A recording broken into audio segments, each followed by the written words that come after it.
তো হ্যালো বন্ধুরা, সবাইকে স্বাগত জানাই আমার আরও একটি নতুন ভিডিওতে। তো আজকে দেখাবো আমাদের বিল জমি, আর এই বিল জমিতে এখন কি অবস্থা আছে সেইটা দেখাবো।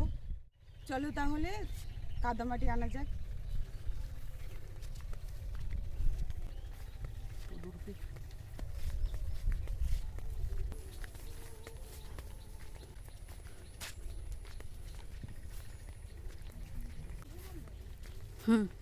ক্যামেরার দিকে খেয়াল কর, কোন দিকে খেয়াল করছি।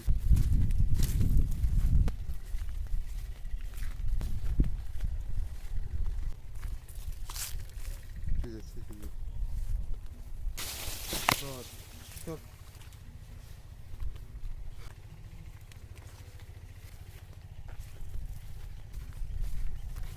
তো এটা হচ্ছে উপরের জমি, আর এই যে এটা হচ্ছে নিচের জমি।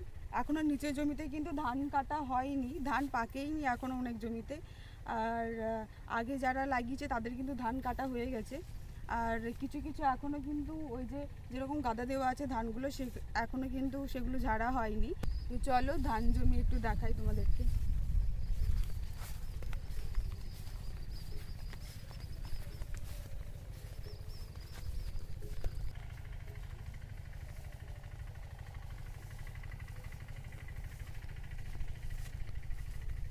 দেখো এটা হচ্ছে একটা ধান জমি, আর এই ধান কিন্তু এখনো পাকেনি, এখনো কাটা হয়নি, কারণ পাকেনি। এই যে এখনো কাঁচা ধান, আর এই জমিতেই এখনো জল বেঁধে আছে। আর এখান থেকে আমরা কিন্তু প্রদীপের জন্য মাটি নিয়ে নেব।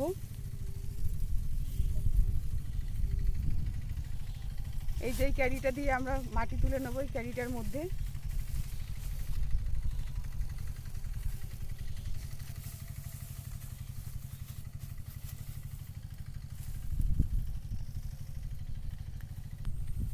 এই জমিতে কিন্তু একটু বেশি কাদা মাটি, একটু শক্ত মাটি লাগবে।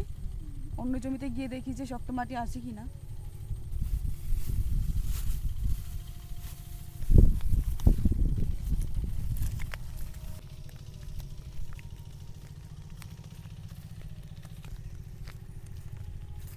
এই জমিতে একটু শক্ত মাটি মনে হচ্ছে, এখান থেকে নিয়ে নিই কটা শক্ত মাটি।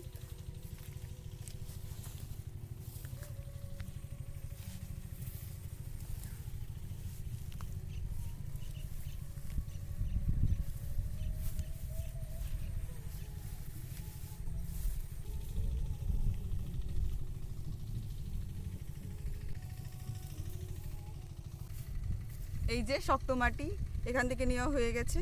আর এই মাটিতে কিন্তু প্রদীপ বানানো খুবই ভালো হয়, এর সাথে এটা মিক্স করে কিন্তু প্রদীপ বানানো হবে।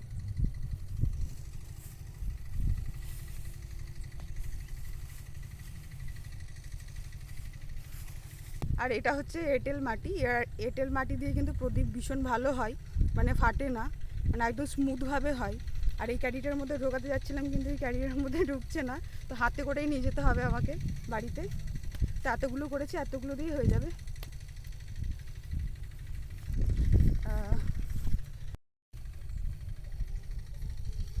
আমাদের কিন্তু মাটি নেওয়া কমপ্লিট। এবার আমরা বাড়ি যাব, আর বাড়ি গিয়ে এই মাটি দিয়ে কিন্তু আমরা প্রদীপ বানাবো।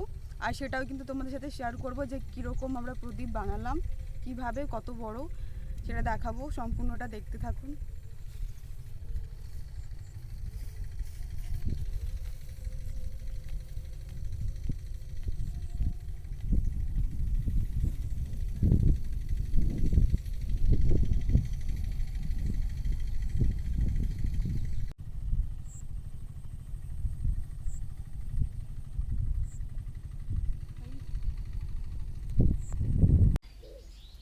তো দেখো আমরা কিন্তু মাটি নিয়ে চলে এসেছি বাড়িতে। এবার এইগুলো দিয়ে কিন্তু এবার প্রদীপ বানানো হবে। আর মিষ্টু এই যে চলে এসছে আমার পাশে, ও এতক্ষণ খেলা করছিল, ওকে মাঠে নিয়ে যাইনি আমরা, ও বাড়িতেই ছিল, বাড়িতে খেলা করছিল। আর এখন ও বানাবে।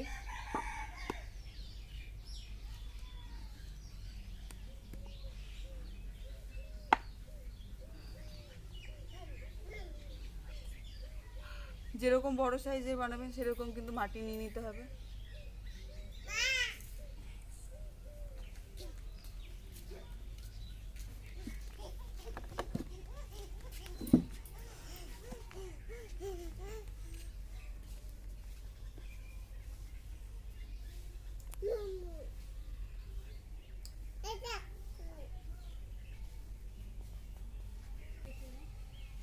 বটি করবো বটি বটি করবো এরকম কিন্তু একটা শেপ দিয়ে দিতে হবে, আর শেপটা হয়ে গেলে তখন একটু স্মুথ করতে হবে।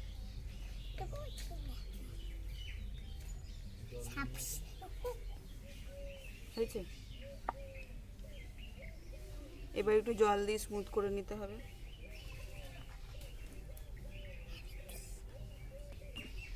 তুই ইয়ে করিস না।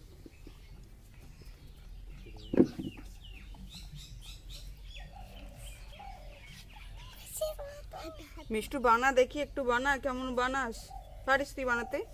পারিস না?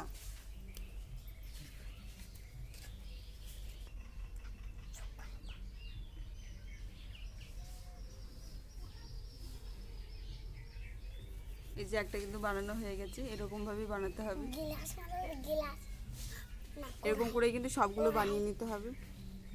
এটা কড়াই মানে হ্যাঁ গিলাস মানে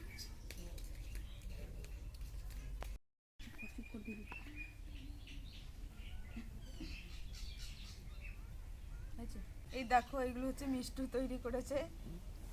এই যে এটাই একটু ভালো হয়েছে, তাছাড়া এগুলো দেখুন কেমন হয়েছে। একটাও মানে এর মধ্যে তেল থাকবে না সেরকম, এটাই একটু ভালো হয়েছে। আর এটা বানিয়েছে কিন্তু এটা ওর মা একটু সাহায্য করেছে বলে এটা একটু সুন্দর হয়েছে, ছোট্ট পাড়া। এখনো সবগুলো হয়নি, সবগুলো করে তারপর তোমাদেরকে আরো দেখাবো। তো দেখো বন্ধুরা, আমাদের কিন্তু সব প্রদীপ করা কমপ্লিট হয়ে গেছে। আর মিষ্টু যেগুলো বানিয়েছিল দুই একটা যেগুলো ভালো হয়েছে সেগুলোই রেখেছি। তাও এর মধ্যে শুধু তেল যাবে, আর কিছুই যাবে না, শুধু তেল দিয়ে মনে প্রদীপ জ্বালাতে হবে। আর আজকে যেহেতু দীপাবলি, সেহেতু সবাইকে জানাই শুভ দীপাবলির অনেক শুভেচ্ছা। সবাই ভালো থাকবেন, সুস্থ থাকবেন। আর আমাদের ভিডিওটা যদি ভালো লাগে অবশ্যই একটা লাইক, কমেন্ট, শেয়ার এবং সাবস্ক্রাইব করে দেবেন আমাদের চ্যানেলটিকে, যাতে সব থেকে আগে আমাদের নতুন ভিডিও আপনাদের কাছে পৌঁছায়। অনেক ধন্যবাদ, আমাদের পাশে থাকবেন। আজকের ভিডিওটা এই পর্যন্তই, দেখা হবে পরের কোনো নতুন একটা ভিডিওতে। টাটা।